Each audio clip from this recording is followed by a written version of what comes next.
আপোনালোক সকলো আহিছে ইয়ালে সেই কথাতে একেজন মানুহকে বিচাৰি যিজন মানুহক নাই বুলি ক'বলৈ কোনো কাৰণতে আমি বিশ্বাস কৰিব পৰা নাই কিন্তু সেইটোৱেই সত্য আৰু এই সময়ত আপোনালোক সকলোৰে ভাগি পৰিছে এই কথাটো নিশ্চিতভাৱে আমি ধৰিব পাৰিছোঁ আমি প্ৰত্যেকজনে ভাগি পৰাৰ দৰে কিন্তু এয়াই সময় চাগে আমি তেওঁৰ বাবে আপোনালোকক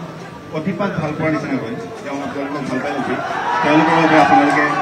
অকণমান ধৈৰ্য ধৰিব লাগিব আমি জানিব পৰা মতে যে কাইলৈ সন্ধিয়াই তেওঁৰ আহি পাবহি আৰু সেই কথা কিছু সময়ৰ পাছতেই আমাক চৰকাৰী পক্ষৰ ফালৰ পৰা সবিশেষ জনাব কি ধৰণৰ কি কথা হ'ব কিন্তু কাইলৈ সন্ধিয়ালৈকে আপোনালোক সকলোৱে ধৈৰ্য লওক আৰু আপোনালোক সকলোকে অনুৰোধ কৰিছোঁ আপোনালোকে নিজৰো এইখিনি সময়ত অকণমান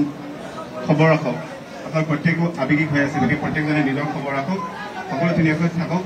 কাৰণ ওপৰত এটা পৰিয়াল আছে জুবিন দাৰ পৰিয়ালটোৰ প্ৰতি লক্ষ্য ৰাখি আৰু এই বিশেষ বিল্ডিংটোতো এটা ছ'চাইটিত